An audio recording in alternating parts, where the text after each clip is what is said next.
explain about it, why I was attracted to it. Yeah, right. So I'm going to put this on a stream. How would you like me to refer to you? Jamesy? James? Or different name? And James is fine. If I ever get serious about producing my own content and this video like gets 20,000 views, I'll be sure to reach out to you and say like, this is my channel, but we're not there. Well, you feel free to let me know about it now, and I can put it straight away in the description. I have a channel, but it doesn't have any content. Right. Okay. Yeah, I'm happy. Has a YouTube account. Well, happy to put it in there. Okay, so it looks like we have gone live now. So, g'day, Jamesy. Thanks for agreeing to have a chat.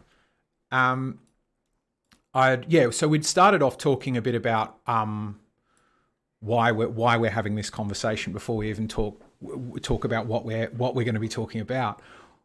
What would we both met on the Street Epistemology server, yeah? Which brings me to your last question. What should I be calling you? I'm Harry. I realised, it was showing up as riding on eggshells. Yeah, Harry's good for my name. And like James is great, but you can just call me James too. Sure. James. Okay. And so the other thing I realised I should probably do is explain or describe what street epistemology is, because a lot of that's the sort of the where we'd met in terms of that server and what I want to try to use while we have a discussion. So how would you describe street epistemology? Okay. Street epistemology was started by Peter Boghossian with a manual for creating atheists, and his perspective got somewhat softened as he realized that these conversations were available for all avenues, and wrote how to have impossible conversations and how to have them. Mm-hmm. Might be flipped. My perspective on street epistemology is not like, I don't think there's a real agreed upon definition of what street epistemology is. Mm. But my attraction to it is I want to be able to more effectively advocate for skepticism. Nice. Like, and a lot of people would say like, that's not strictly clean, but I find it to be like just a really transparent way of disclosing what my own motives are. It's not strictly clean. What, as in proper street epistemology should be being completely agnostic about what our position is or something? There's certainly a lot of people that have that perspective, and they're probably in the majority. I think, yeah, it's interesting because I think I hold that view of like, oh, you're not trying to advocate for something. I'm like, well, I mean, I'm not sure that's advisable or even possible, is it? To not have a motivation for doing it. So I think I'd probably agree with you. There is So what style of skepticism? Oh, geez. I'm very unlearned in, like, if you want to talk about a metaphysical model for reality or whatever, like, I prefer to use just plain language. But yeah. I'll describe skepticism as want my beliefs to comport to the evidence. I want to believe as many true things and as few false things as possible. Claims should rise to their burden of proof. Yeah.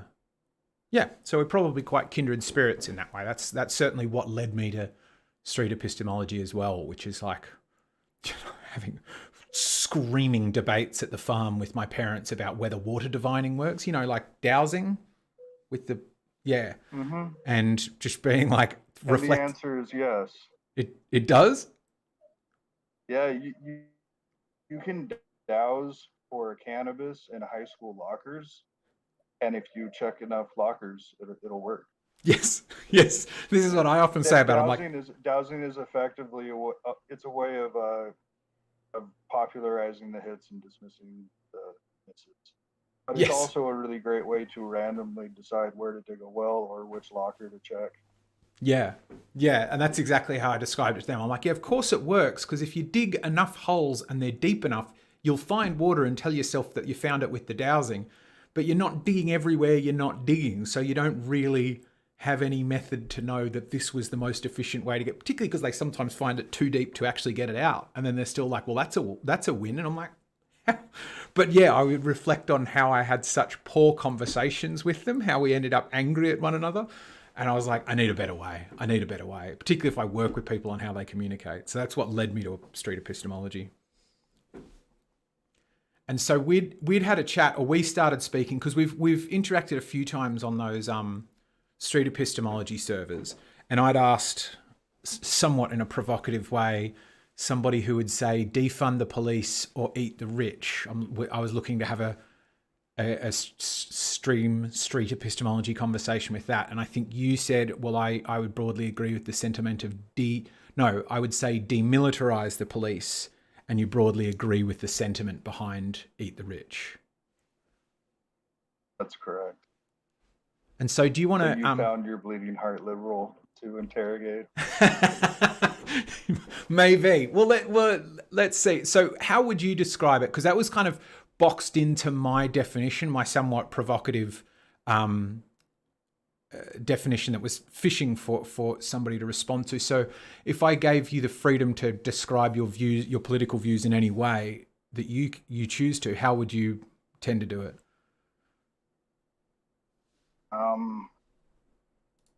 Certainly know people that are farther left than me. If somebody wants to get competitive about who's the better leftist, I'll pull my hat off pretty quickly.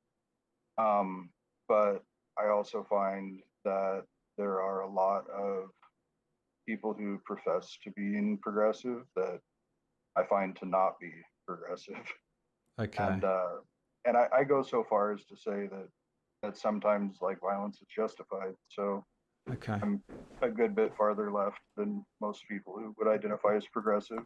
And I think that's kind of like the caveat for a leftist, is whether or not you think the rise to violence is like that's the bridge that you have to cross to go from being a progressive to being a leftist. Right. Okay. So so sometimes violence is justified. That could be an interesting thing to talk about. And that you're saying that is somewhat the benchmark you would say for a leftist. Yeah, that's where I would put the crowbar between a progressive and a leftist. Okay. Progressives aren't interested in violence, and I think that when you give the other side a monopoly on violence, you're destined to lose. When you say that again for me, please. When you give the other side a monopoly on violence, you're destined to lose. Right. Okay. All they have to do is raise the stakes, and you're done.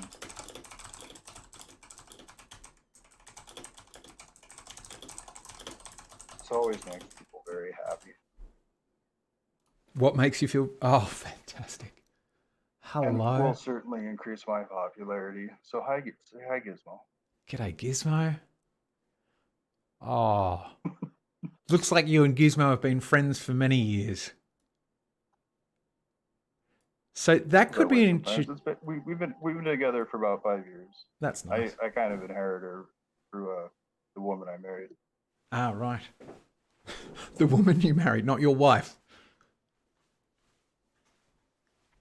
Well, she had the dog before I met her.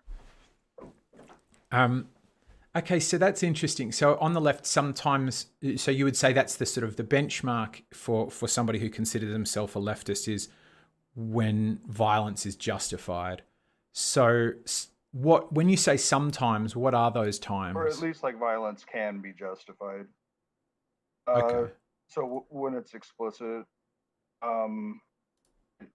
like being willing to meet violence with violence is probably like when it's appropriate.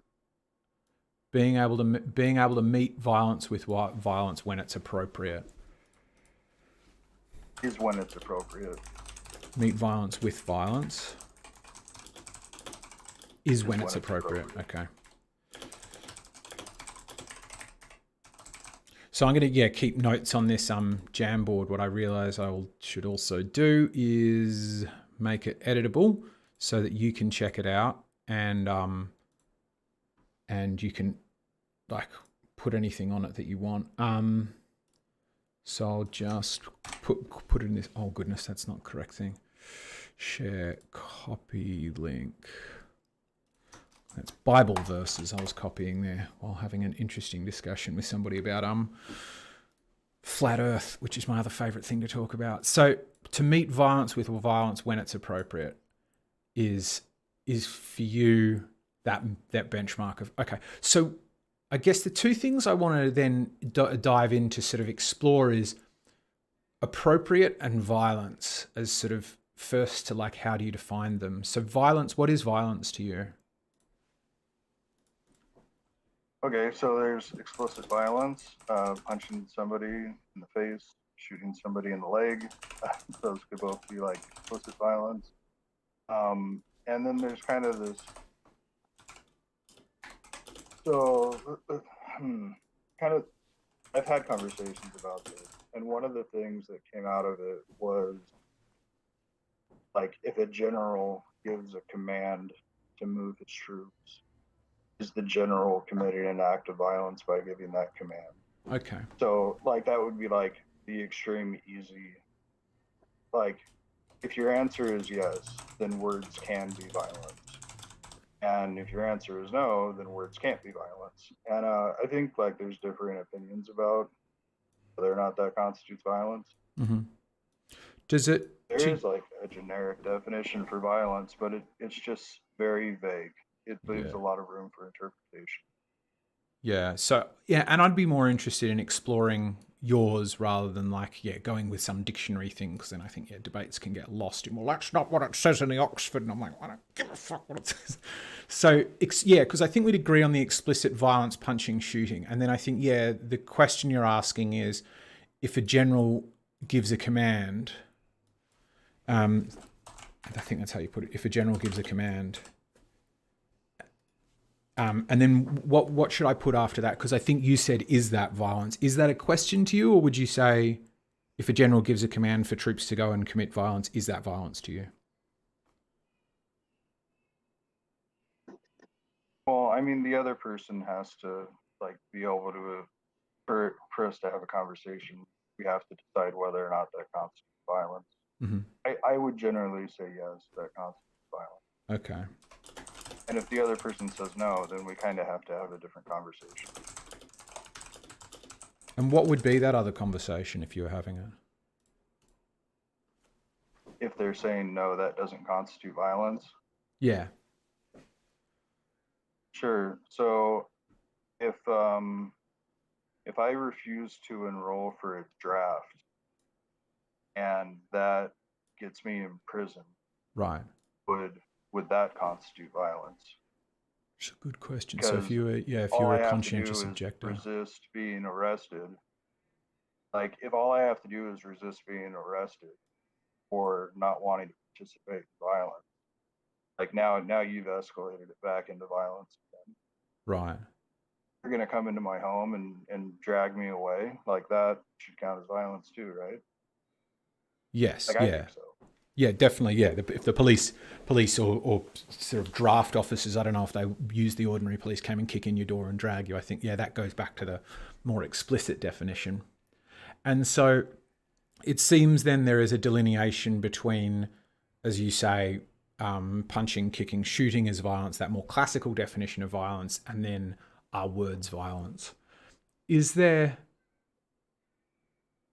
when you say there's some people who we might disagree on whether that's violence and then we'd need to have a different conversation, would there be in that conversation a space where you'd get to where you'd go, that isn't violence, a general telling somebody to go and commit violence on their behalf or under orders is not violence?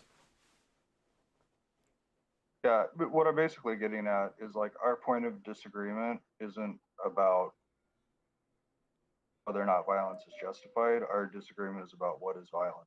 Yeah. This is the problem with two street epistemologists talking to each other. You end up getting back to like, we're going to end up talking about metaphysics.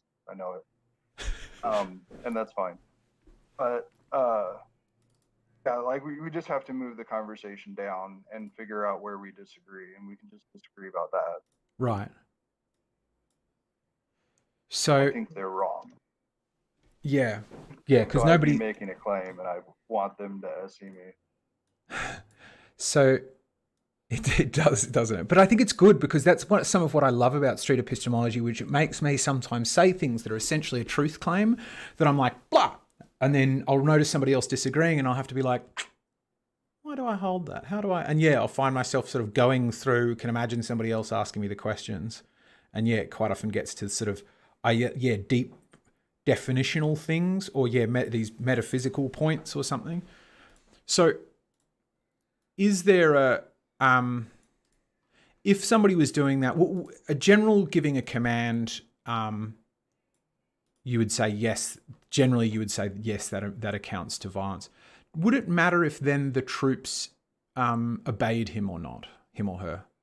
That general, if they said don't like that order, we're not going to do it, or another order comes down, would you still say that general has committed an act of violence in the asking of it? I'm going to say yes, and then I'm going to explain real quick. I Sure. think most people generally accept that like the government is allowed an explicit monopoly on violence. But what's actually happening is we're giving the government the monopoly on violence. The general is commanding us to go out and commit violence, Mm. and then we're committing violence as an act of the government, and therefore it's justified. Does that Right. track? Does that answer your question? So is this the kind of might makes right because it's the government telling us to, that adds sort of validity to it in a moral sense?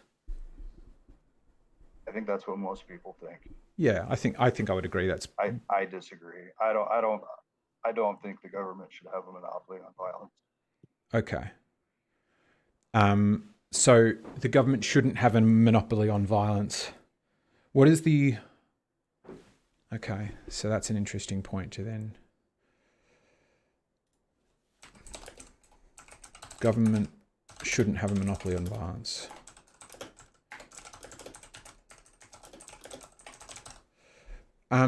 So if not as a monopoly, how would you feel if that shouldn't be the case? What should be the case?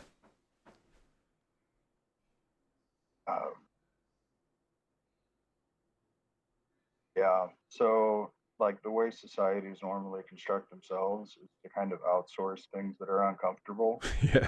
whether that be like factory farming or war or Mm-hmm. policing. Mm-hmm.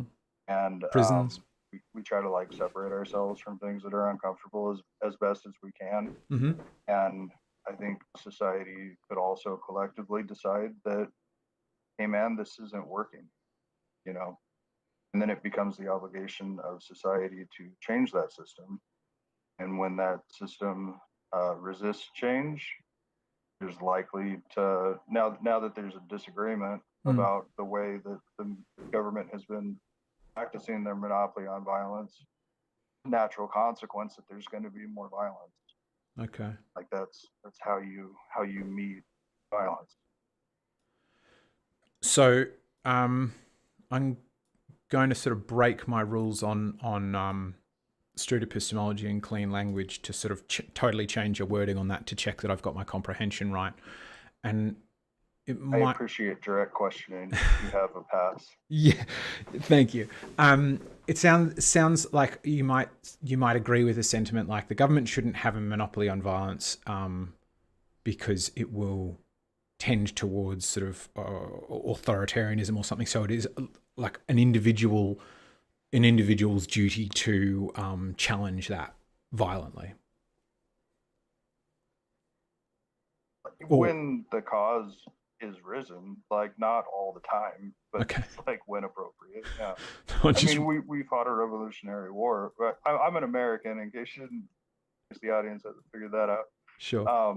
Like most countries have fought Revolutionary Wars to overthrow their power structures. That's how that works. Sure. So do you feel that if not a monopoly, then because the word monopoly made me straight away be like, I started thinking about in a commercial sense of like, okay, so are we looking for a duopoly, or are we looking for a kind of free market violence, or is it like, is it sort of a very more anarchistic view of like every person, like sort of going down to smaller societies, each of which have their own rules about when to or when to not use violence? I guess I'm trying to get a sense of what would that look like? What would that ideal look like? Uh, is this like a James is king of the planet kind of a question? Yeah, yeah. Could put it like that. Yeah. Like I get to design whatever system I want. Yeah. Um, so let's see. Um, I know I'm doing the thing right now that SEers love when somebody like thinks critically about a question. So congratulations. Um,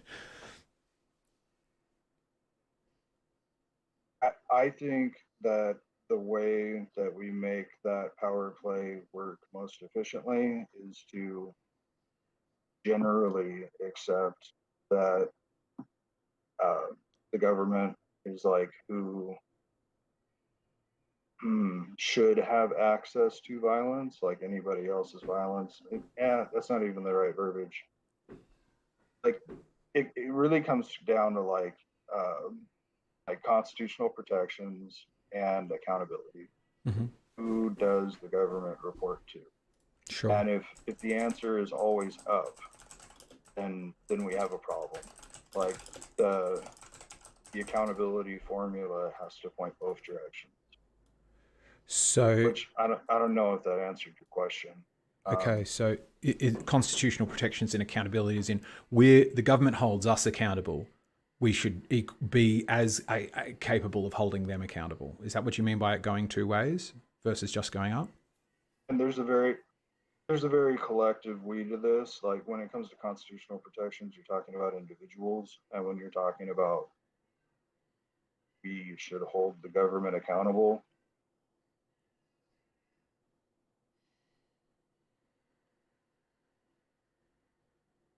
We still got you there, James? I was thinking that was a pause for a bit, but oh, Uh, now it's cutting in and out. Responsible.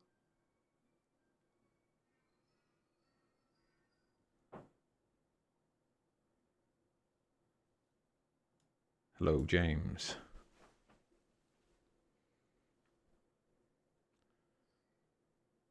So I'm just going to wait a few moments because I think I'm holding faith that that's going to come back. And where we'll go with this, I think that's James connecting again. Go back to bar with chairs to watch the balls spin. Is to the interest I have is going to be driving from I guess some of the questions might be, what would you say are the most apt criticisms of your view? Which I quite like as a question.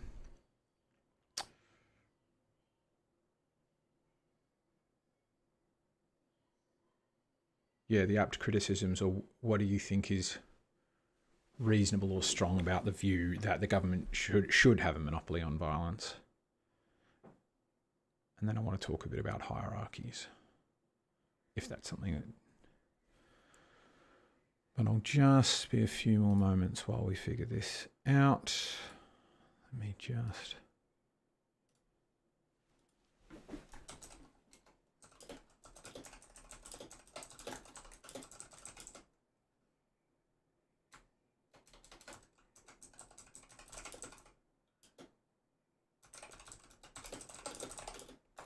There we go. Right, James joining again.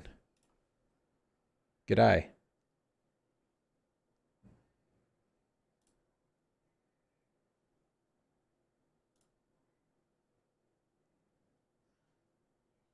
That. There we go. Now we've got you again.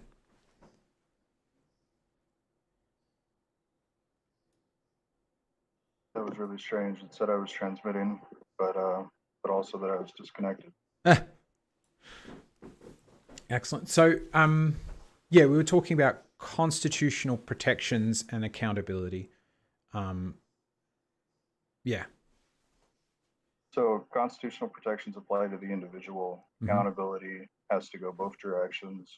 Okay. But from the bottom up, that has to be a collective action.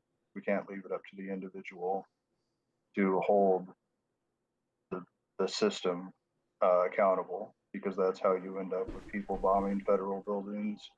And like, as much as I think violence is not as bad as people make it out to be, like, I don't want to validate that. Right. So how would we then split the difference between your violence is sometimes sometimes justified, and their violence of like bombing a federal building or something? How would I differentiate between the type of violence that I'm saying is justified and bombing a federal building? You make it sound more provocative than I meant it. But okay. Like, what is there a heuristic or rule? No, like, it's not a bad question. Okay. I would really rather kind of, and maybe this is a cop out, but I would rather go back to like, what would I want the system to actually look like? Sure. Yeah. I think it plays well and well into this idea of demilitarizing the police. During the Black Lives Matter protests, when they were like in their highest strength, it felt very much like most cities, and certainly the feds, were not super cooperative with like, this is what we're going to allow. And for example, in my city, they did a very early curfew. I'm trying not to dox myself, but like, it got shut down. Like, the ACLU came in and said like, no, this is way too early for you to just say that society's closed. You're not allowed to do that. And that went away. And pretty consistently, the protests remained peaceful right up until they told people that they didn't have a right to protest, which is incredibly upsetting, since we have a right to protest, right? Sure. So Yeah. like, the way that I would want to see that played out is you have leaders from an organization apply for an application to protest. Say, this is where we would like to protest. This is how many people we're expecting. This is how many people it would probably actually be appropriate for you to plan for in case more show up. And you kind of like, you make the people that are sponsoring the protest accountable, like them specifically. Like, if this doesn't go the way that you want it to, and you don't withdraw support when people stop behaving the way that you want them to, then we're going to hold you accountable, because you're a leader in this community and organization. So, and then they would be able to say like, this is the route that you're going to march. This is where you're going to be able to be for 20 minutes. And then you're going to go to this location for 2 hours. And then you're going to go to this location for 20 minutes. And like, it could be organized between the government and the people that are trying to organize the protest, right? And that way, if there's people just walking down the street that haven't like gone through any channels to say like, we're going to shut the street down by having people march through it, it might be more valid to say like, hey guys, you can't shut down the street. Yeah. Like, if the government's not allowed to install a curfew, very early curfew, that's going to affect people's livelihoods, then maybe it's also not appropriate for people to shut down a street without like a meeting in the city council with the police chief, with the mayor, to say like, we're going to shut the street down when we march down it. And it could be decided between those leaders that that this is amicable. And if it's not decided that that's amicable, then you have something different. And this is like very well understood when it comes to free speech rights on private property, or private property for public use, right? Like, if you want to go protest at the mall will approve your right to protest. They have to. But they can also like set limits on like what times are appropriate and whether or not it's acceptable for them to block traffic, like Sure. those kind of things. Okay. I quite like that. It's interesting because it's less And less. Where would you put yourself in terms of the political compass in between that north and south in terms of authoritarian versus libertarian?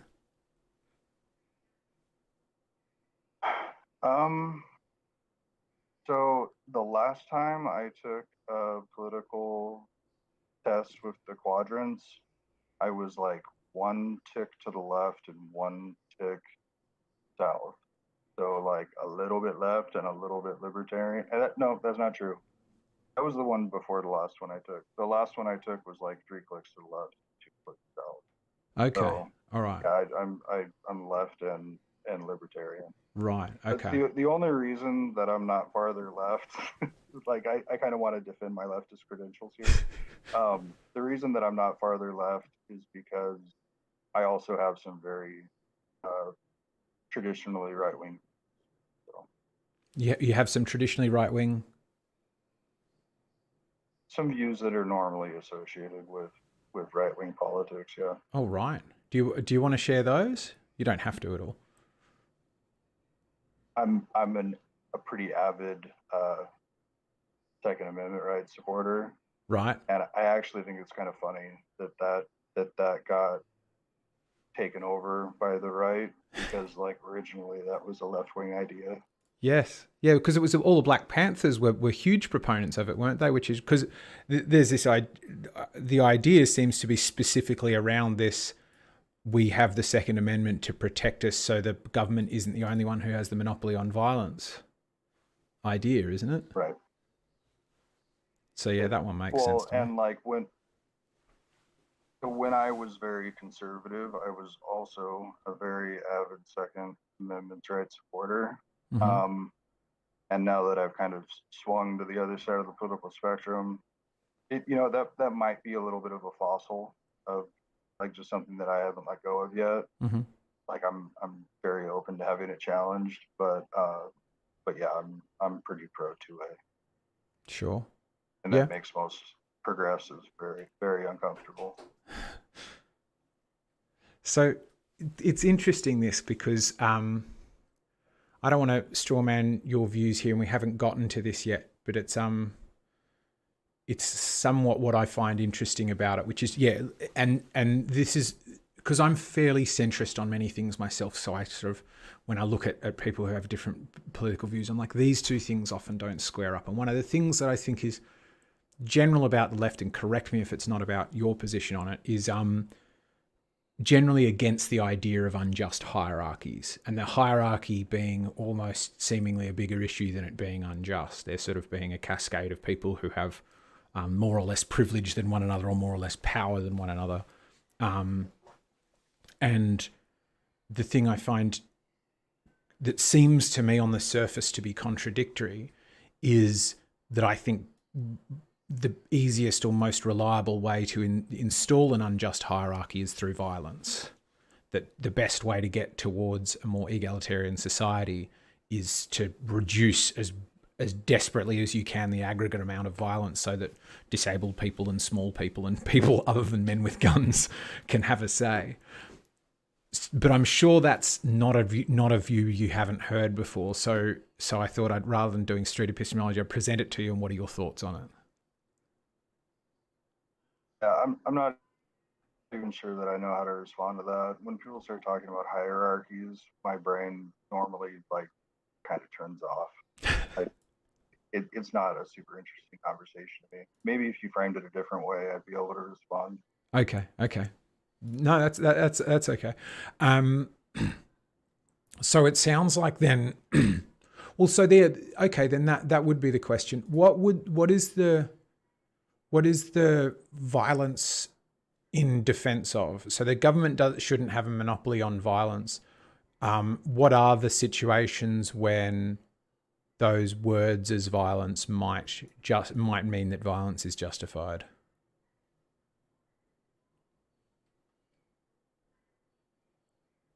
Can't tell if it's frozen again. You've got a very funny expression looking at me like, I know where you're going.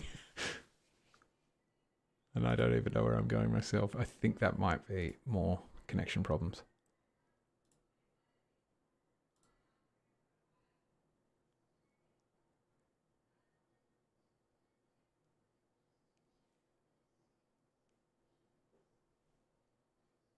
Okay, we'll see if that connects again. Otherwise, we might try again a different time.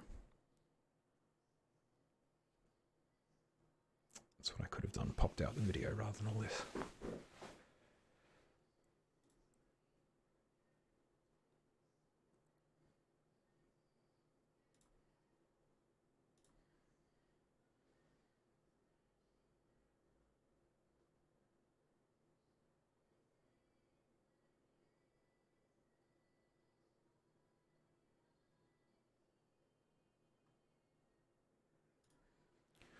Yeah, so I thought I should just babble a bit while waiting for James to reconnect.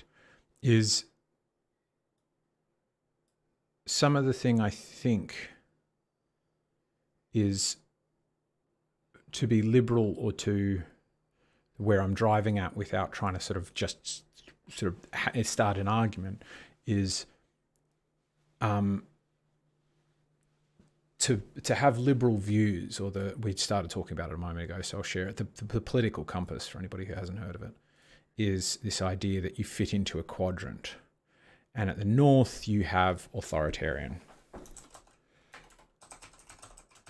which means, I just put it as high control. The government should have large amounts of control over our life, over our private affairs, who we are and aren't able to marry, what speed you can travel, whether you need to have a license, all of those things is high control or authoritarian. And then south on this, you have libertarian. The reason these are a bit tough to use as words is libertarian people particularly associate with the right wing, but this is low control. And then left-right is just as you would normally expect it to be, but it is specifically economic. And in the economic sense, then what you get with this political compass is quadrants, where you would say somebody who's up here a lot of people describe this as Nazis up here, where it's high control right wing. A lot of people also say that the United States is somewhere close to up there, which is, I think they typically do it as blue, don't they?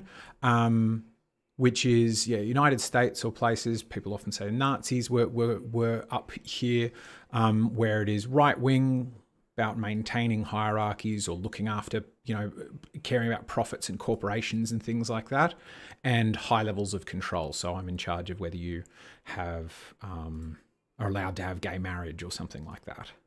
Then the other side of it is, and this is, I'm going to present to you my view as I talk through this, but I don't want it to seem like I'm saying that's just the way it is, because the side I think is interesting is over on the left, which is where you have authoritarian left, which would be somewhere like China perhaps, where it's high control but with a communist idea. So most communist countries would fall into this category, which is controlling everything from the press to whether you can oh, do we have Jamesy back? Because I'm just babbling about my views rather than leave dead air time, so I don't want to be misrepresenting views. So yeah, an authoritarian left-wing person like China, controlling the media, all of those kinds of things. Now, I think this is a natural position for the left to end up, because right wing, when it comes to economic stuff, you can be pretty laissez-faire about it. You can just go do whatever you want, right? If you want to sell, baby formula that's got emulsifier in it, I don't care. You make your profit, you do you. So it generally leans toward, most right wing lean to this lower category, which is low control. I don't want them regulating what I can put in my baby formula, let the buyer beware, all of that kind of stuff. So that usually belongs down there. Whereas in the left wing, I generally see that as more likely to trend towards authoritarianism, which is, I think mostly because that's at least what I was taught in history, but I'm not very good at history. So this is some of what I like the bias that I want to challenge or question or disabuse within myself. That if you want to be left wing low control, that can work, but it works typically, at least from what I can see, in kibbutz style situations where you have a small commune of people who can collaborate and work well together. I just think there's a limit to that before you then start to have a natural progression, I think, going up here north on this eastern side, which is as we recognize the challenges with implementing these socialist ideas. For example, if we need to take away someone's farm to say this is now communal property, that requires higher and higher levels of control, because there were, examples within China is a great one where, was it Mao or Deng Xiaoping maybe, who said, I don't care the color of the cat as long as it catches mice, where he was saying the farms were all yielding really low amounts. They had that war on sparrows or whatever it was. The yield of the farms was very low. And then they said, right, find out who's producing more. And they found these sort of capitalist collectives who'd said, rather than we all own it together, we don't think that works, so we're going to divide it up. And by dividing up the land, the yield started to increase, because if the theory being, if it's your own land, you don't mind getting up at 5 o'clock in the morning to fix a broken fence or fix a pipe that's leaking. Whereas if you're going to make the same amount no matter what, because you're sort of working for the collective good, you just let somebody else do that. So there's an issue with the authoritarian left in terms of, or the belief I have, or the bias I want to test or challenge, is that there is a risk that we increase, that we just generally trend towards more authoritarianism within, when we try to go the sort of communal way. So are you there, Jamesy? I can see you've joined again. Fantastic. My dude, I went to mobile to try to make this work. Oh, nice. Yeah, that can work. So I've been just sitting here explaining both the political compass and my bias about it that I was talking to you to challenge. So it's saying that stream has ended.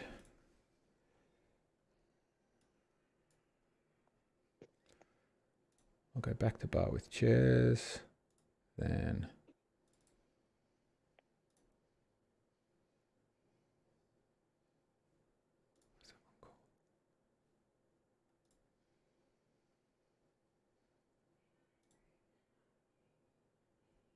Awesome. Okay, we do that. And then I can pull that down there. And I can also... There we go. Now I've got you, and I'll just take off that crop, and we will be fine. Boom. Awesome, got you back. So I'm now holding my cell phone to make this work. But... It's bizarre. The picture quality's gotten way better. Yeah, I can't say that I'm totally surprised by that. Fair enough. So I was just explaining my sort of some of, like, when we first connected the call, James asked, like, what is it you want to do? Is it you want to convince somebody else of your view, or test or challenge your own views? And some of what I was just driving to, so I don't feel like I was talking behind your back, was I have a sort of bias or a belief that I want to challenge or test, that I feel that there is, in general, a bias to go this way, which is for libertarian left to become more authoritarian, to trend towards it. Okay. And yeah, so first of all, what are your thoughts on that? Is that something that people say? Because I'm not very engaged in the political discussions on that, whereas I know people on the left have very well read typically on it. I have the suspicion that most social systems trend towards authoritarianism, and I think it has to do with laziness. People just don't want to be politically involved. and it's easier to have somebody else kind of make these decisions for you. Sure. Okay. Like being an informed voter is a lot of work, and it's work that I don't necessarily find like fulfilling or fruitful. Sure. Like I don't enjoy doing it, and it frequently doesn't feel like it has a payoff. Okay. So I say, so as people don't want to be informed, if I'm to sort of extrapolate from that, as the general populace don't want to be informed about their voting, they're less activated, less able to hold that to the powers that be to account, and so those powers that be will take up more power and go north. Okay, so like another way of putting it, I'm a bit of a Confederate. Like I think that's like kind of the best way for governments to be organized. Okay. If you look at like the Trump presidency, so many people thought that all of the problems in America were like Trump's fault and didn't know a single name of a person who existed on their city council. Right. Like couldn't name their mayor, right? And like my feeling, it you know, the thing is, it requires involvement with the populace. Like Mm. the voters have to be willing to participate in more than voting on who the president is. It's like the government that should have the most impact on your life should be your local government. Right. That's actually a really good point that I hadn't thought of much before. So people are complaining about parochial local issues and not really activated enough to be interested in that which is going to make a greater difference to them.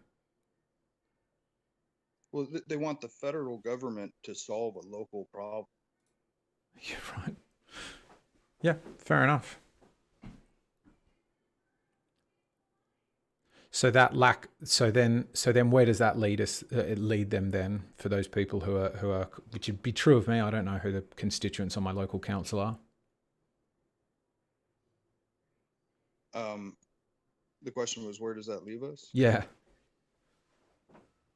Well, okay, so like when we look at Katrina, a lot of people thought that Bush was just the worst for not declaring that a national emergency. Right. And I would like to agree, but what had happened was we were actively engaged in a war on the other side of the world, and Bush said, I would be happy to declare this a national emergency. Please hand over your National Guard, which is the state military government, to get deployed to Iraq, and I'll declare this a national emergency, and the federal government come in and try to bail you out. And the all-wise governor of Louisiana said, no, I'm not going to send my people to go fight in your war. Mm-hmm. And that's fine for someone to take a moral stance. But if you need the federal government to bail you out and they say, I would like something in return, then that's kind of like where we're at, you know? I still think like Bush was wrong for playing it that way. Mm-hmm. But also like, if you're going to be dependent on the federal government, this is where we find ourselves. I think it's one of the things that stands out in Obama's presidency with the hurricane disaster that happened on the East Coast, where he was, reaching out to politicians, including conservatives like Chris Christie, and saying like, "What do you need? What can I do?" He was like very proactive about getting that situation resolved as well as possible, and he didn't ask for anything back. And I think that's awesome. Like that's one of I have criticisms about Obama, but I feel like that was a really shiny moment for him. Disaster preparedness is probably like one of the best examples because local governments should know how to respond to disasters that are likely to happen in their area. Yeah. And if you outsource that to a much larger government, they're just not going to be able to address it effectively. Right, because we get these floods. Sure, it's only once every 50 years, but they're specific to this delta, whereas the federal government doesn't deal with them, doesn't understand the local issues and the bridges or whatever else. Well, and as far as it is a federal issue, it's because it affects the whole country. People had to relocate across the country. the economy in that area crashing affected the whole country. Right. Not as much as it did then, but it affected the whole country. So there's incentives across the board for Louisiana to have received federal aid. I think Bush made a mistake by not just offering Louisiana federal aid. That's a big enough issue that it should not have been expected to have been able to be handled by local powers. But also, like, local powers made huge mistakes. They built an entire city in a bowl. Like, of course, it was going to fill up with water. And then we look at like the power emergency that happened in Texas. Like, maybe it was perfectly valid for them to not plan for that, because like, how often does it get that cold in Texas? And it's the same people that deny climate change that are like, oh, this is like freakish weather, so that's fine. But like, it's this, like, it's kind of a snowball effect where you have people unengaged, selfishly engaged, and then like they just expect another power to fix it. Yeah. So if I think that's a valid criticism of liberals too, by the way. Like, that's everybody. Yeah, I think it would be a valid criticism of me. I'm fascinated by the sort of the dialogue and the psychology, but woefully uninformed about political what's happening around me politically, and as a result, also really ineffective at doing anything about it, and it sort of becomes token issues, I think. So, if you had to choose between supporting violence as something that's appropriate in response to words as violence, or between getting people activated, if for some reason they were at odds, and I'm not suggesting they are, would one or the other of those be more important to you? Because it sounds like what you're saying is people being less activated or less engaged politically that can lead to an increase in that sort of authoritarian despots, which leads us into the problems for which we need the violence to save us from. Or have I got that bit wrong?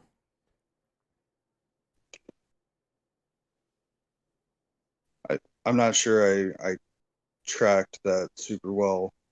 Sure, it was very poorly said. So, well, like, I might be able to kind of like expound on the ideas around that and sure. like further the conversation. Because people are not engaged in political discourse, and there's this kind of, no, that's not the right way to talk about it.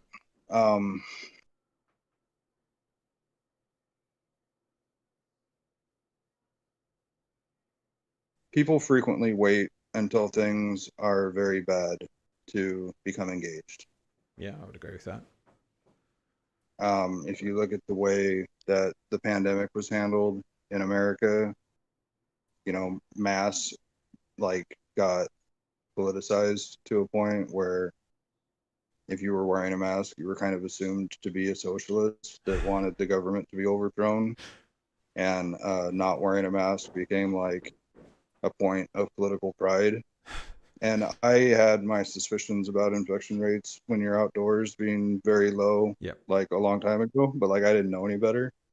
And I was pretty happy to wear a mask when I was outdoors, but also like, that the fatigue wears on you to have people just like getting like yelled at by drivers by because I'm wearing a mask. Really?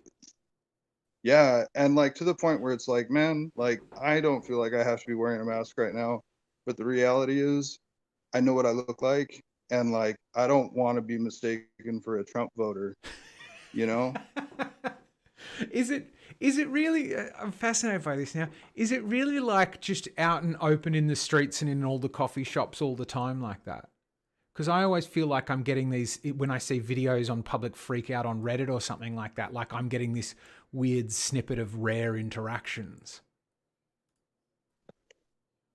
Okay, so my wife works in a grocery store, and she gets like a mask protester, somebody who refuses to wear a mask or is willing to wear a mask when they walk into the store and then takes it off and refuses to put it back on, like consistently 3 times a day for the last 6 months. Three And times. Wow. Okay, so it's really big over there. A lot of people come through the store, so that might be 1%, That's right? a high percent. Yeah, but it is a daily occurrence. It's not constant, but it is a daily occurrence. That is fascinating, I think. Okay. So, and you were saying, leading into that, people don't really do anything or pay attention until it's gotten quite bad. I don't know if you can hear my we have a ringneck dove. It's hoo-hooing for you right now. Yeah, so Lovely. like Yeah, I can vaguely hear that. another way of putting it is when people stop valuing like education, when people like become ignorant, I think it's fair to say that like democracy kind of becomes obsolete. So Right. a way of putting this is I don't know how effective China was at suppressing their real numbers or how many people actually died.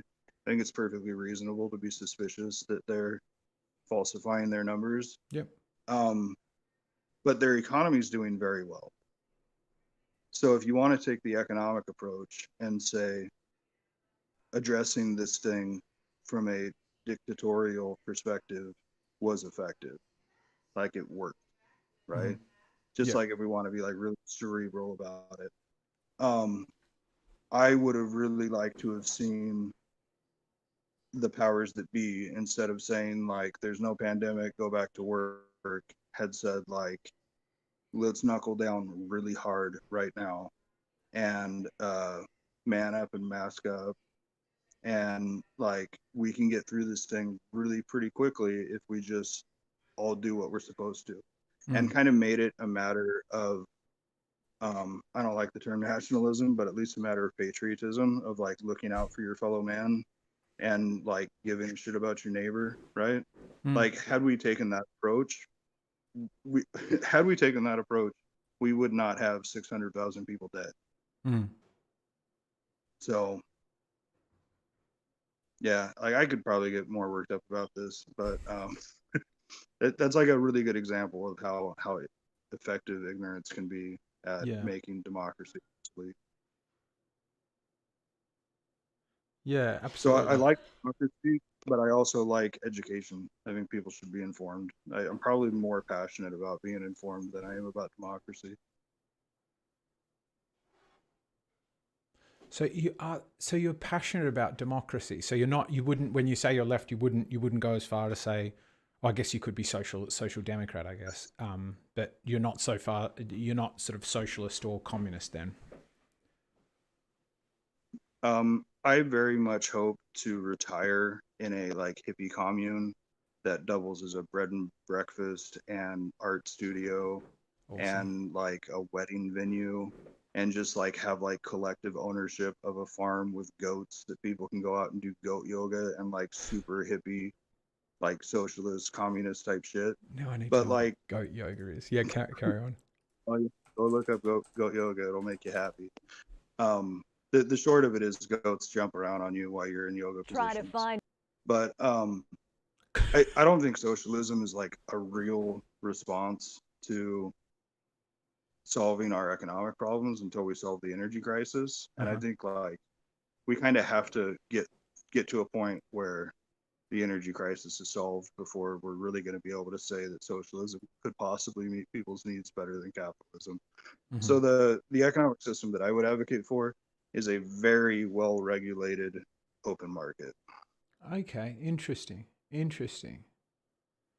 So yeah, very different to my your views are very different to my sort of blanket biased judgment of what a lefty's like. Interesting. Okay, so a well-regulated open market. So I can see why you were saying you're only a couple of clicks from the center on the political compass. So then I think when it comes to like meeting man's like best, like when we're at our best, it'll be something much more closely resembling socialism than capitalism. Mm-hmm. I just don't think we can have it until we solve the energy crisis. Mm-hmm. And like that might not even be real because people are selfish and they're going to use more power than they should be than they should have access to. And that's like the biggest thing in the energy crisis is consumption. People just consume too Yeah. much. Yeah, absolutely. And like I'm on my cell phone, I got my aquariums in front of me, the fridge is running, I have a laptop. Like I'm guilty, Yeah. like here we are.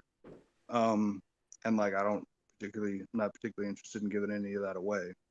So yeah, like maybe capitalism. Like we might not be able to solve the energy crisis without defying the fundamental laws of physics. So maybe Yeah. that's out. Yeah, right. Yeah, I think I agree with that a lot. Growing number of people who each have an exponential growing number of growing amount and growing requirement for energy. Um, so I'm curious then to go back to the violence bit, because that's the bit that's got me interested and confused. Yeah.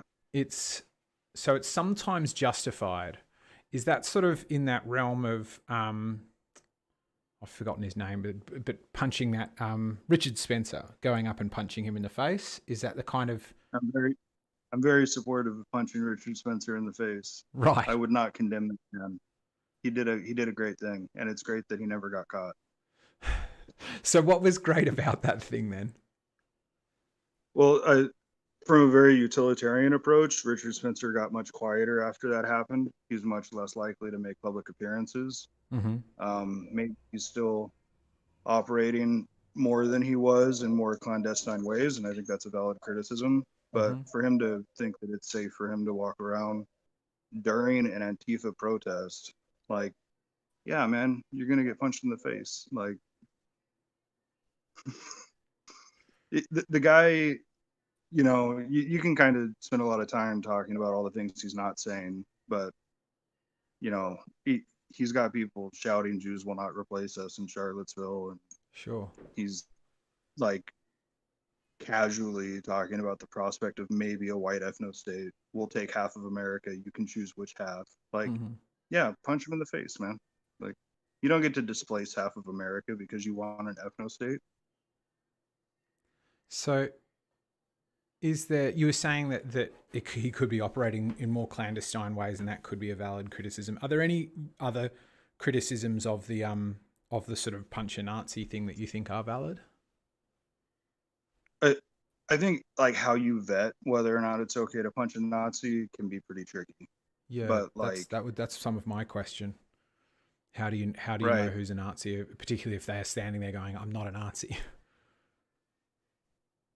the both of us could be very easily mistaken for Nazis. We both have kind of like dramatic features, right? So like, I definitely don't want anybody that could be a Nazi to be perceived as one. Mm.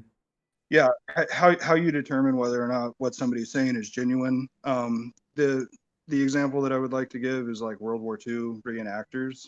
Mm-hmm. Somebody dressed up in a Nazi uniform walking down the street Mm. because they're a World War II reenactor, and for the Allies to win, like the Nazis have to lose, which means you need people to play Nazis. Mm. Like if that guy gets punched in the face, I probably feel bad about it. Like that sucks.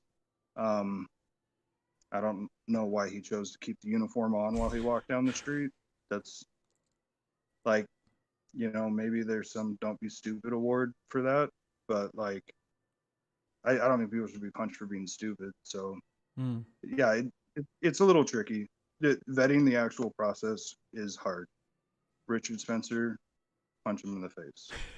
So, because yeah, that's the vetting is the bit that I think is interesting or challenging, or which is if we say yeah, there's this because there's probably a bit of a spectrum, isn't there, between somebody who goes, well, I had completely valid reason to mistake this World War II reenactor as a Nazi, and Richard Spencer, and then what if it was somebody who was saying like, I want tighter immigration controls.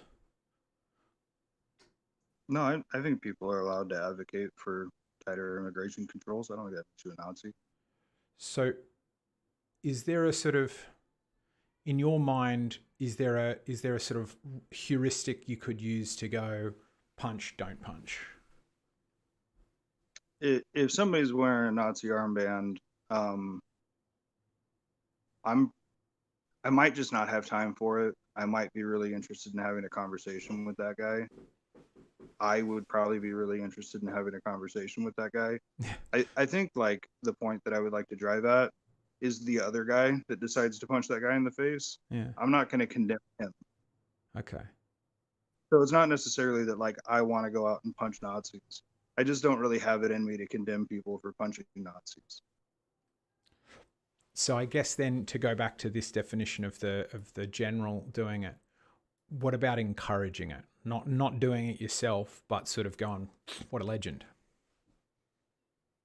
Come to the Capitol January 6th. It's going to be a blast. Like, is that what we're talking about? Well, yeah, on either side. Yeah, absolutely. Yeah. So incitements, whether they be subtle or overt incitements to violence. Yeah. Yeah, I'm not, there might be like a, you know it when you see it kind of scenario. I look at like the demonstration, the guys marching through Charlottesville screaming, Jews will not replace Jews will us. not replace us. Yeah. But like that was a really great example. Everybody dressed up as Trump and took a tiki torch to Charlottesville to shout, Jews will not replace us. And like, I don't even know how to feel about that. Like, it's neat that they all got to come together in one place and everywhere else got a break from them, I guess. Like, what did the permit process look like for them to be able to do that? Yeah. How much time did law enforcement spend actually trying to separate groups? Yeah. Like, and I mean, I largely perceive the system is broken enough that it becomes hard to criticize where things went wrong. So, right. Because some of the question would be, is there a chance that, because it sounds to me like there are two sides saying a similar thing, which is these words, if left unchecked or unchallenged, will lead to violence. And so I need to combat them with violence.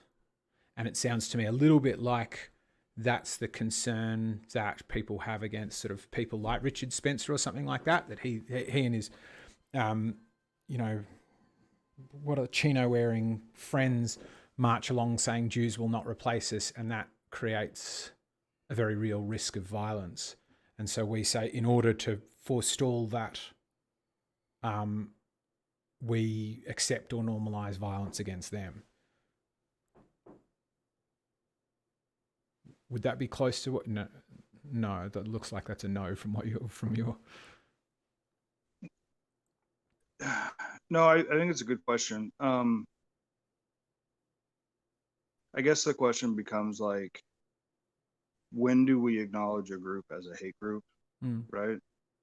So like the question that I've gotten in the rooms before for making this claim is like, is there any other group that you would find yourself justifying advocating for violence, right? Good question. And like the nearest one I can come up with is like the ISIS headscarf, right? But the thing is, like, ISIS is a recognized enemy of America. So like if somebody's wearing an ISIS headscarf, you can call law enforcement and say, hey, there's a guy wearing an ISIS headscarf, and like they will actually sort that out. Whereas if a guy's wearing a Nazi armband, it's seen as free speech, even though the predominant threat in America when it comes to terrorism is white nationalism. Sure. Like that just doesn't comport. Like something doesn't add up here. So the powers that be have decided to give this group a pass. What is the collective to do? So when the system fails, what are you supposed to do? Right.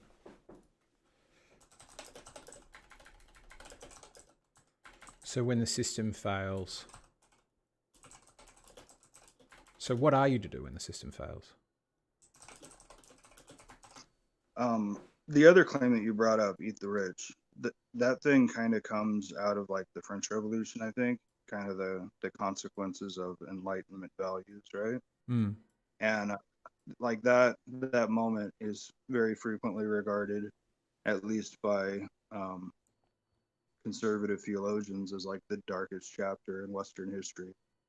And every time I study it, I'm a little baffled that people didn't see it coming. Like, isn't this actually the natural consequence of people not having access to bread? Mm. So yeah, that kind of go like one of the big criticisms of BLM as like an organization, not just a hashtag, is they apparently argue for like collective ownership. And like, I don't really know what they mean by that. I don't know if they want to turn society into a socialist society. But if I'm to take a very charitable approach to addressing that, Mm. what I generally come back with is this idea that society has a cost for everyone to be in. We all pay a cost being a part of society, and everybody should have benefits for being in that society as well. And when society, when that system is no longer serving certain members, yeah, there's going to be natural consequences to that. I don't feel great about the guy that has his business burnt down. Like, that sucks. Mm. But like, from a collective perspective, what did we think was going to happen?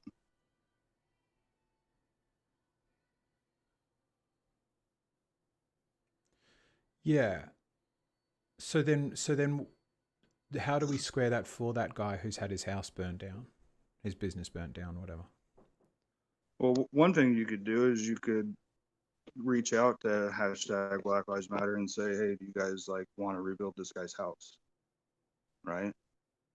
And maybe part of the way you do that is you apply for a government grant to employ people to build that house. Mm-hmm. Like, everybody wins, right? Um, like, it still sucks and it still costs society something, but at least like it gets everybody re-engaged in something resembling progress rather than just like demonizing this entire group of people. Because apparently you're not going to catch the one guy, you know, and the one guy isn't going to be able to replace all the damages. So, Sure. and like also when you're dealing with like mob violence, it's real hard to like pin a whole lot of blame on individuals. Like, when people behave in collectives, accountability gets a lot harder. And I suppose that criticism could be applied to the system as well. Yeah, that's something I was wondering, which is if the system fails and we're all accountable um, for keeping it together, do we have a system for deciding about that interpersonal violence? And if not, how do we manage the costs of it? Like, because yeah, we're going to have some people who burn down someone's business or something like that. And then we're lumped with cost of rebuilding it, the unnecessary harm and the risk and the things like that. So is there, do you feel, well, I guess put it this way. If you, because you were saying before, you say it's hard to tell whether it might be justified and how much it might be down to sort of one person's interpretation of whether this person's a Nazi or had it coming or not. If there's not a effective way to determine who's when the violence is justified, can it be justified?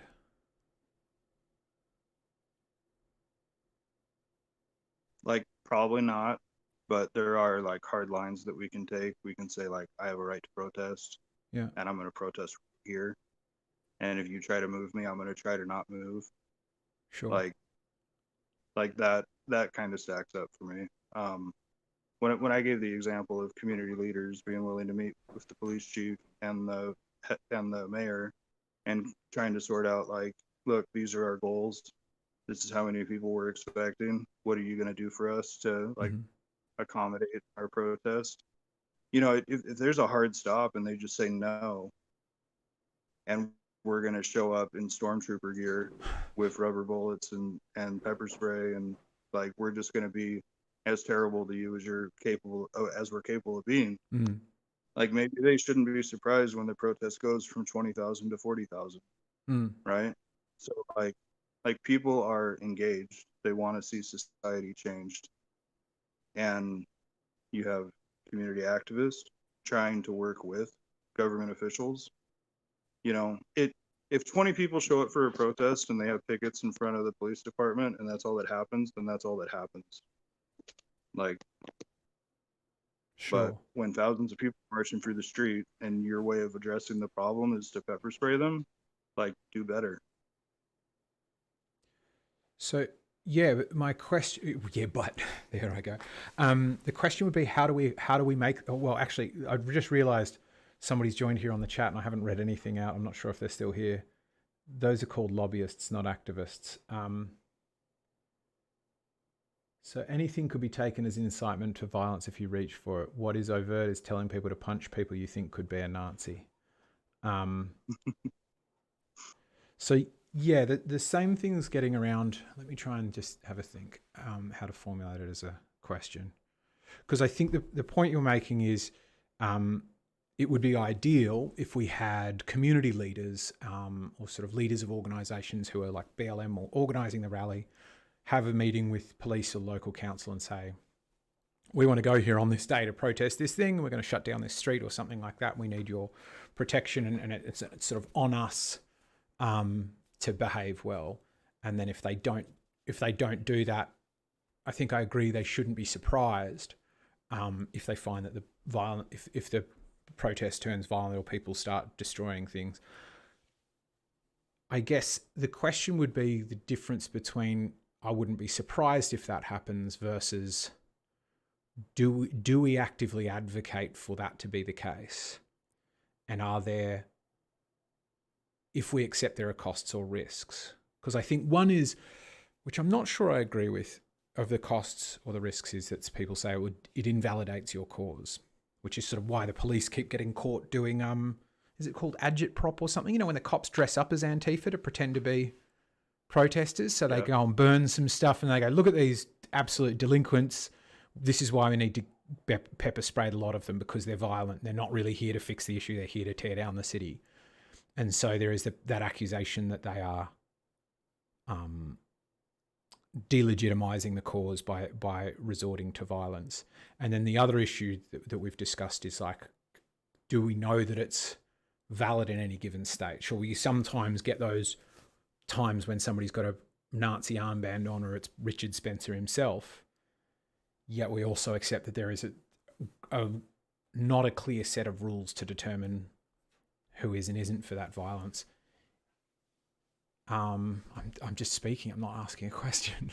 What would the question be? I think you see where I'm getting at, though. The question I feel like you're trying to ask is like, what solutions would I offer? Yeah. Yeah. So I think the minimum bar for Black Lives Matter to go away would be ending qualified immunity. That may have been a good idea at some point. It's been abused. What's qualified immunity? It needs more. Yeah. You're going to be blown away. It basically says that like there are risks that cops take, and like therefore they're like, yeah, like above. How would you put it? Go ahead. So I'm just learning about qualified immunity. So a government official performing optional functions from civil suits. So that is, if you kneel on someone's neck and it's kind of in a grey area, you're immune from a civil suit until you've been prosecuted and found criminal. Yeah, one way to say it is like we can't sue the cop individually. We have to sue like the department. Okay. Like we can find him criminally guilty, but like we're not going to go after him financially. We're going to go after the department. Right. So if there was an end to the qualified immunity, would that then, in relation to then the sort of burning the shops or something, would that then make that a valid way to achieve that? Would ending qualified immunity stop burning the shops? As in, if we got to the point of, right, we've achieved that, they've agreed to rescind that as a law, or sort of, ending qualified immunity, would we then go, right, the burnt shops were an acceptable price to pay? They were justified in this case. Oh, the guy that burnt the shop, like, if you can find him, go after him. Okay. So that But, wouldn't be yeah. one of the places violence is justified. Oh, check it out. The dude that punched Richard Spencer in the face, like, if they would have caught him and prosecuted him for assault and battery, like, great. Oh, okay. I've been totally misunderstanding you then. Okay. So I'm just talking about the way that I would judge him, that individual personally, not like what the law. I'm not trying to say that like right. assault and battery is not a thing because somebody's a Nazi. I'm just saying I'm not going to condemn somebody for punching a Nazi. I see. So it's more of a question of like whether you'd have a beer with somebody as opposed to whether you think they should go to prison for breaking the law. I would love to have a beer with the guy that punched Richard Spencer. Fair enough. So somebody's joined in the chat. Edwin, do you want to, if you want to formulate a question specifically, I'll happily pose it for James here. So it's interesting understanding this view. So it's you're holding that. And is that the case when you say violence is sometimes justified? What do you then mean by justified if it's not about the hang on, okay.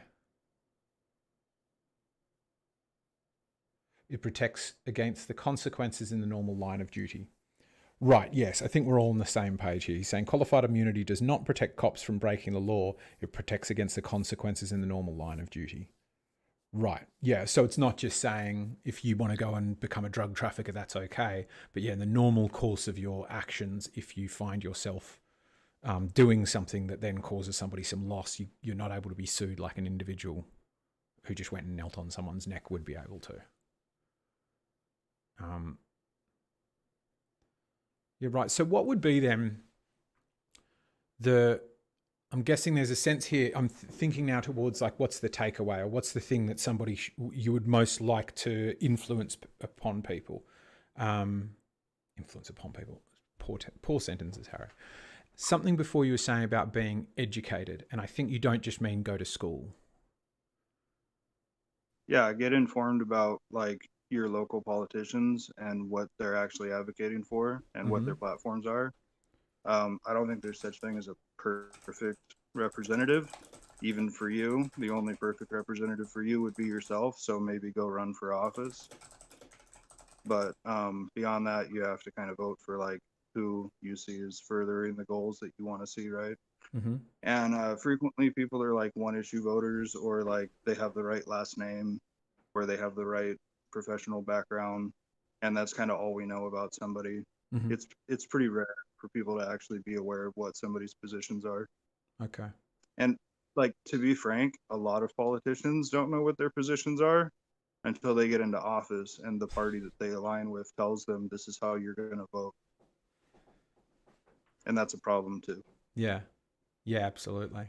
Sort of the had a friend who worked in she's a civil servant in the UK, works with politicians quite closely, and she said their their responsibility is to themselves, to their party, then to their constituents.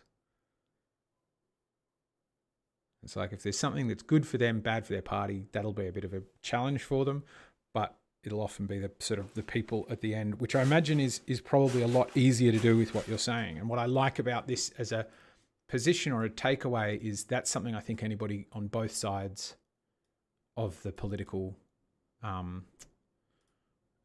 spectrum or compass, most people would agree with that, to become more informed. That's something I'll take away. What else would you like people to take away from listening to you now or anytime?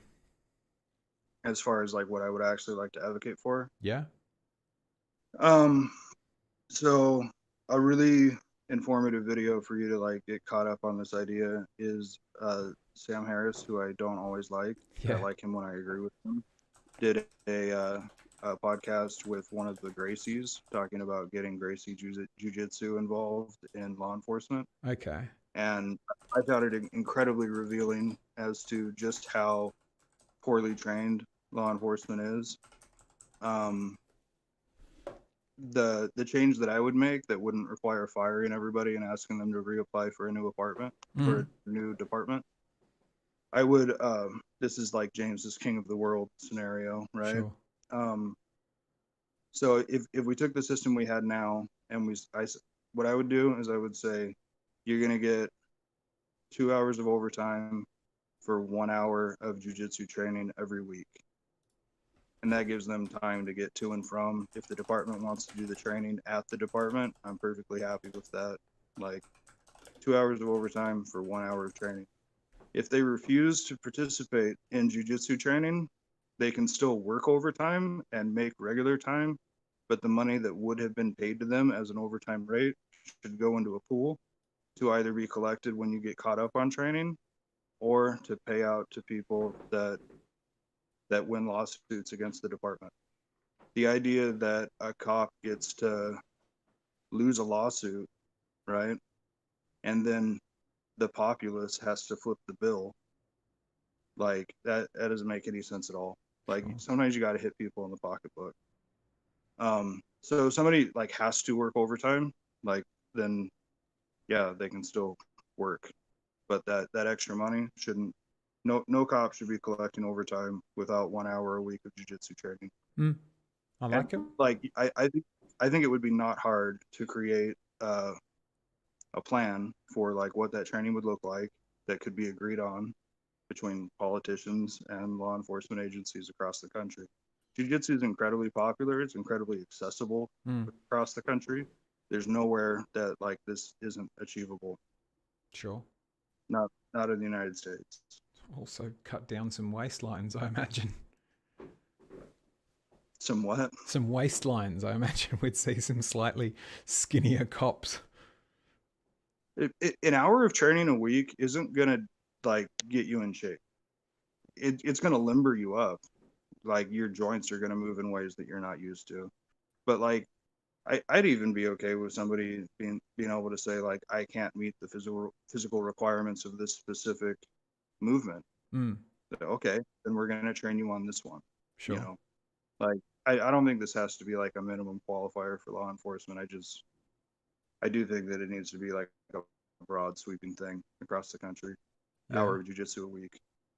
Yeah, I like it. I've thought the same thing actually about sort of verbal jiu-jitsu, or sort of how do you sort of de-escalation techniques, because I'm fascinated by military stuff, and was chatting for quite a while with this guy who was a British Royal Marine, and I was talking to him about what it was like working alongside US troops, because if you ever watch the videos of cops, British versus US, it's quite similar to watching videos of the British versus US troops, where the British troops quite often walk into a village with their rifle on their back or slung really casually under their arms.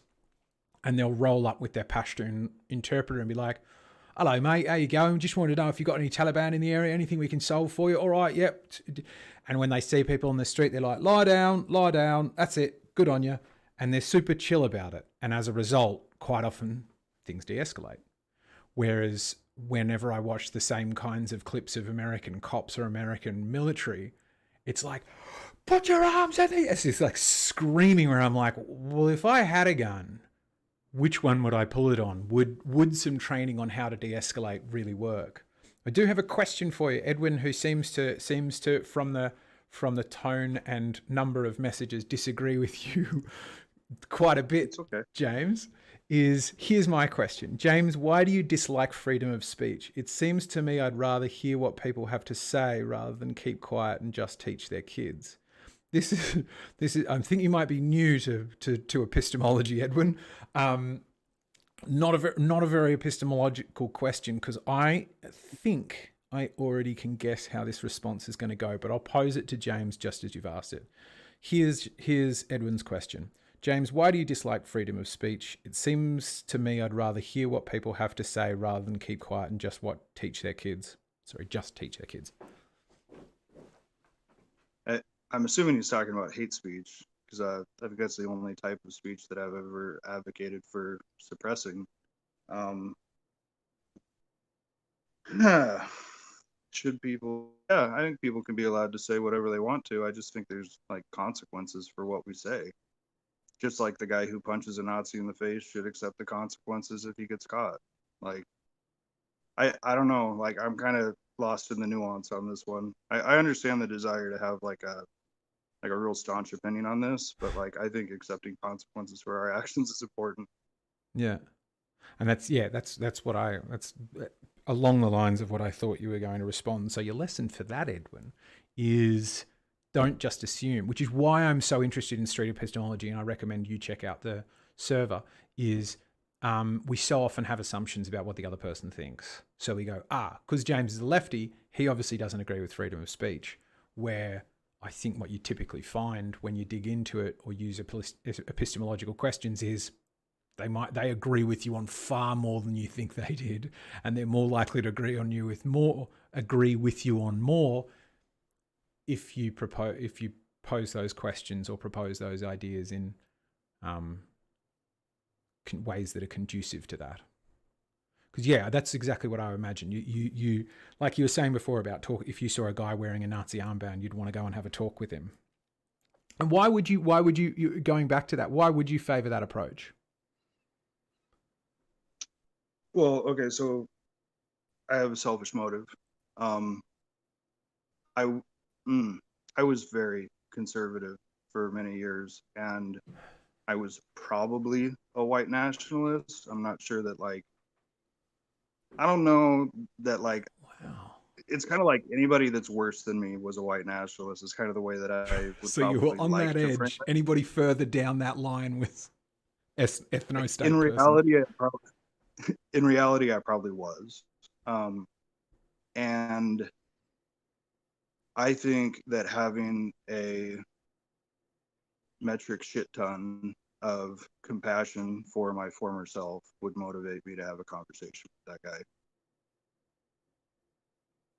Now, like how I got out of that level of thinking was maybe 30% ridicule, 60% compassionate conversations with people where people actually sat down with me and helped me realize where I was wrong. Sure. And 10% getting punched in the face. So I agree that most of the deficit is in compassion. Yeah. But there's a place for getting punched in the face too. Did you get punched in the face, really? Yeah.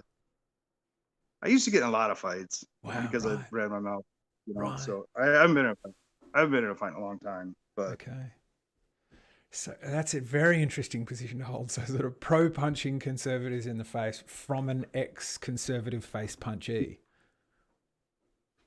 Yeah. Yeah, it works. Right? It works. Yeah. So that's been an awesome conversation. I think it's probably a good place to wrap it up because it's been really interesting getting to understand your position on it, because exactly as I was saying, I think before we started streaming, I was interested in adjusting my views on it. And I think it is, I think you've done that for me in terms of I've certainly, the main abiding thing is I've got a strong sense of how more nuanced your views were than I thought they were going to be. And I've also been fascinated by this, by as you say, sort of going from a conservative mindset to a more left-leaning or liberal mindset, or that sort of the difference where you say you support the Second Amendment and things like that. So yeah, it's been from my side a really interesting conversation. So thank you very much for making the time as well and messaging back on the Street Epistemology Discord. Did you Well, if I had a question, you would have just answered it. So yeah, we've probably been going for quite a while. I hope you edit out the breaks before you post this. Sure. Well, it's just gone up live, so yeah. So what was the question? That was what I was going to say next. Did you have any questions or yeah, like understanding, like generally in SC we try to withhold on disclosing our own positions, but like at the end of it I want to know like where you came into it and where you're coming out of it. And I think you did that. Yeah.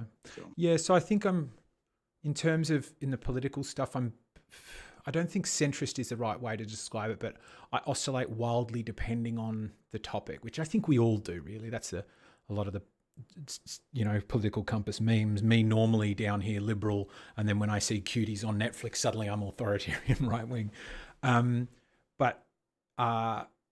Yeah, so sort of when it comes to, like you say, you were talking about a different kind of education, but when we talk about education in schools, hugely support that. I think the government should do it. I think there's good reason to do that. But yeah, like you largely support the free market. I think it's a good way of solving problems. It just needs to be regulated well so you don't have people putting lead in drinking water and stuff. I do... When you buy a gallon, you want to know you got a gallon of gas. Exactly. And putting that onus on people to be well informed when it could mean, dying of poisoning or something. I think it's not efficient. I think where we'd probably still disagree is I feel that as a rule, it is better to avoid or condemn violence, even in response to non-violence, that I'm quite comfortable handing over that responsibility to the state, but I'm very strongly take your position that what is then incumbent upon me is to get more activated to sort of hold power to account, because I don't, particularly out here in Australia, I'm not holding back any government tyranny with a bolt action 243 rifle. I don't have any guns to as a sort of fallback for that. So I still think that it's better to have that be accountable, because even with police, they can overstep their bounds. They can kneel on people's necks, and it's hard to hold them to account. I think it's then even harder to hold individuals to account if we're going to, struggle to find a masked guy. So I'm fairly strongly against that idea of the punch a Nazi thing, more along what you said you would do personally, which is like go and have a chat with them, have some compassion, ask questions, challenge, even mock, but don't punch. But again, even on the view of the violence is justified, I think that the view you have on it is more nuanced than I first assumed or gave you credit for. So maybe as like a closing note, something I got when I was in the Army that I've kind of stuck with me was this idea of a gallon of sweat will save a gallon of blood. Like, the work is hard, but like the work that we save ourselves is harder. So yeah, it's a lot of work to be politically motivated, and like getting other people politically motivated can actually burn relationships. So like maybe don't push too hard. But the onus is on us. Like if we don't do things by sweat, we end up doing things by blood. So like it's interesting here because this whole conversation is about justifying violence. Yeah. And like what I'm really talking about is like avoiding that. Yeah. I don't want the bourgeoisie to be hung in the town square and burnt like a witch.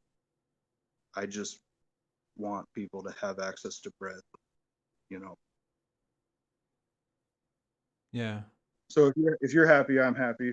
I hope we can have a conversation like this again. Yeah, I've really enjoyed it. Thank you very much. Thank you very much for it, and for sharing your time and for your persistence at reconnecting when we were having issues with that.